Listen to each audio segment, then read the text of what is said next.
guys, welcome back to my channel. So today's video is a comparison of the BLENDSMART foundation brush versus the Micheal Todd Sonic Blend brush. So if you want to see which one of these actually extends the wear of my foundation, then keep watching.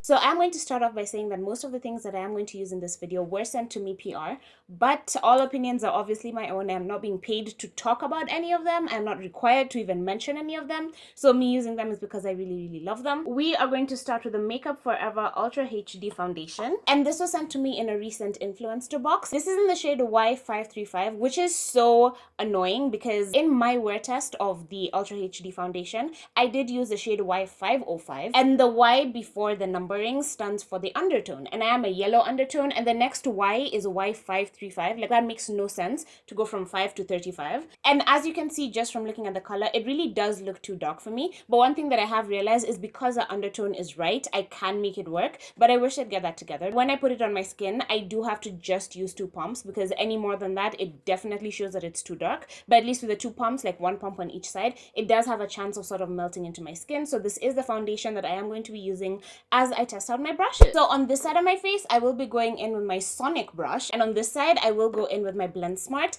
and I am really excited to be testing this out. This is kind of an area where BLENDSMART is winning because this case can hold both my brushes, and I absolutely love that. So that's definitely a point for BLENDSMART. So this is the BLENDSMART. As you can see, it does have white bristles, pretty wide, like a little bit wider than I expected. Very soft, so easy to use.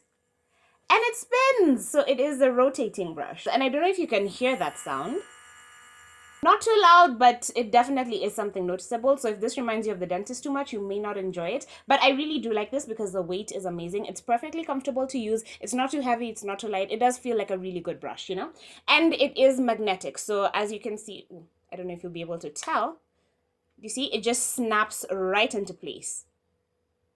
So this is a Micheal Todd brush. As you can see, it is a very pearly white finish, like sort of a shell white. And initially, I thought that would be the worst color ever because when I opened it and I saw the color that sent me, I was worried I would just get foundation all over it and like stain it and whatever. But as you can see, I have used it a few times and it is still perfectly white. As you can see, the brush head itself is a lot smaller than the BLENDSMART, and I actually really cleaned it, so I'm surprised to see this little spot of foundation there.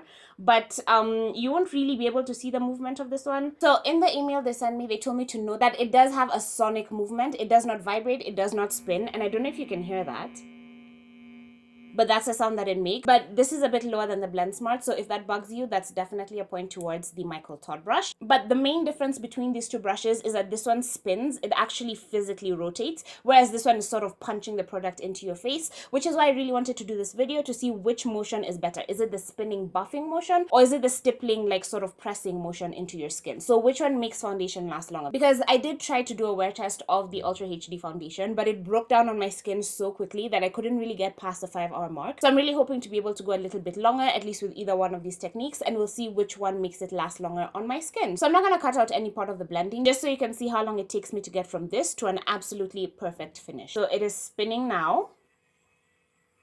And you're supposed to go up and down and side to side. So don't attempt to buff this in yourself as the brush is buffing it in for you. I don't even know if you can hear me with all that sound.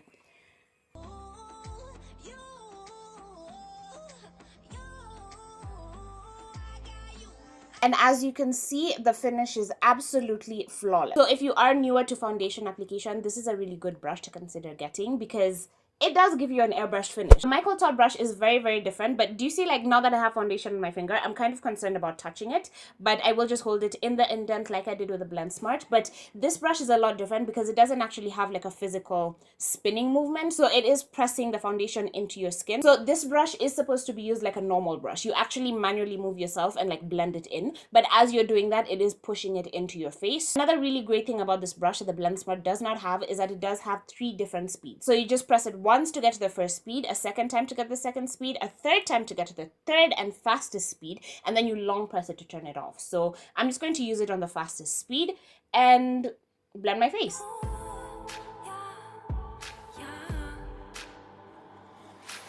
And as you can see, another absolutely perfect airbrush finish. So either one of these brushes will give you that airbrush finish, but we are testing which one extends the wear of foundation. And I think it's pretty clear in the demo that regardless of the size difference, the Micheal Todd actually does blend in your foundation a lot faster than the BLENDSMART one, maybe 20% faster than the BLENDSMART one. So if time is a thing for you, I would maybe suggest going for the Micheal Todd one. So I am just going to go in with my Urban Decay Naked Skin Concealer and just draw this right underneath my eyes and then blend it out with the brushes. This is another product that I received from Urban Decay from Octoly, so I am curious to see how long it actually does last underneath my eyes. So it's kind of weird trying to blend out concealer with this because as I'm sweeping it across, it kind of felt like it was reducing the coverage and like lifting the foundation. So I kind of have to move in stamping motions, but as you can see, it is blended in pretty well. So I'm just going to switch over to the BLENDSMART and blend in underneath this eye. But as you can see, there is a very, very clear difference. I feel like with the BLENDSMART, it's already lifted up most of the product and sort of blended it away.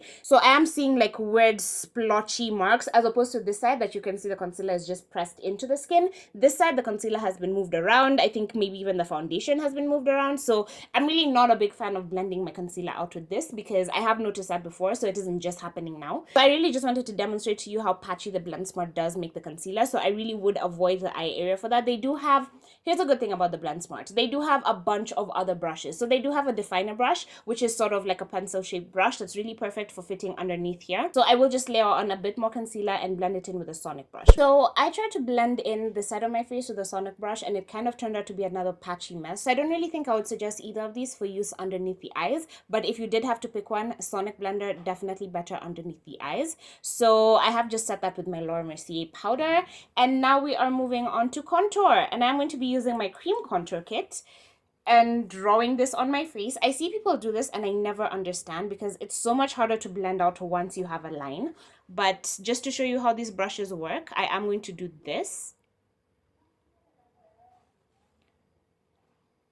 and then blend them out respectively. And the BLENDSMART truly surprised me because it blends out cream contour so beautifully. I thought it would just spread it all over my cheek, but it really doesn't. Just as long as you go in straight lines, like up and down across your cheek, you're golden. And it does cling onto hair, so you do have to be careful about that. But as you can see, it's actually blending it out so beautifully. And voila! My contour is done in like 2 seconds. So if you cannot cream contour, this is 100% the one for you. I have never used the Sonic Blend for cream contour, so I'm really hoping this works out, but we'll see. And also, I never use a brush for my cream contour, like ever. I always use a sponge. And now I kind of have to manually move around. So it's not the easiest thing in the world, but it's not doing too badly. I guess because of the size, it's just perfect. It fits in every nook and cranny, so... In person, I can kind of see a bit of a harsh line on this side of my cheek. So I'm just going to smooth that out with my BLENDSMART and give this round to the BLENDSMART. Because with the Micheal Todd one, I do have to have cream contour blending skills in order to use a brush. Whereas this one just does all the work for me. So I'm giving this round to the BLENDSMART. So it is now 11:38 p.m. So we'll go ahead and call the check-in time 11:40, even though I did have my foundation done a long time ago. We'll see which side holds up better by the end of the day.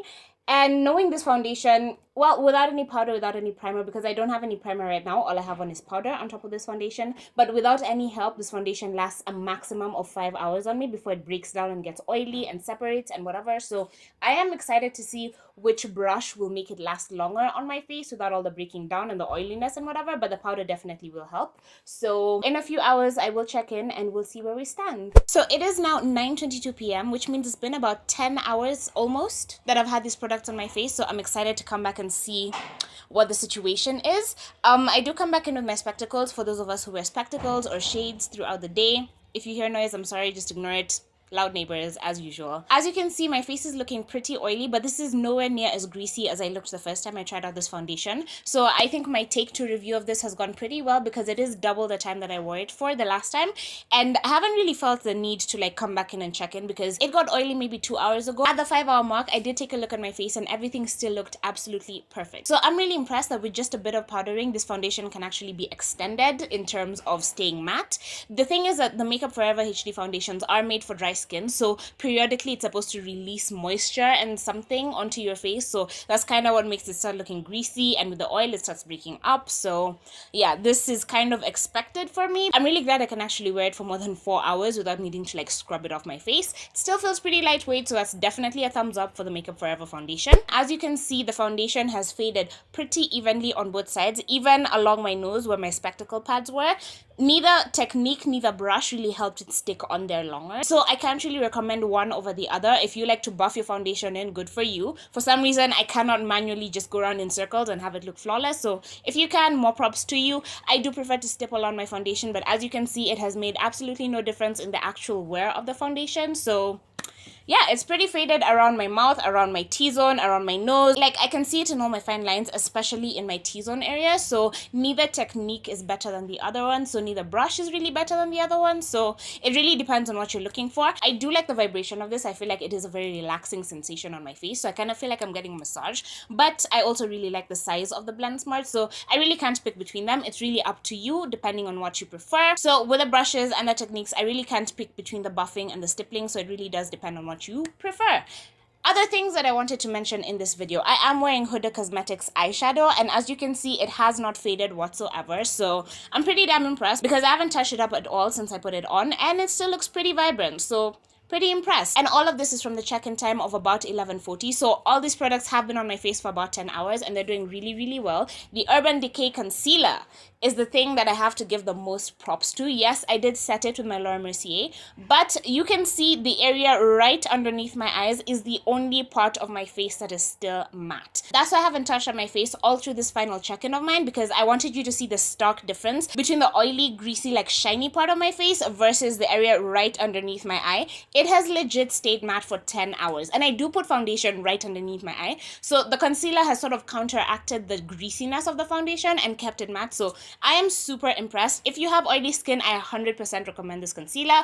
I think it's fantastic, and it hasn't broken up or faded whatsoever. It has settled into my lines right underneath my eyes, but every single concealer that I own does that, so I can't really hold it against it.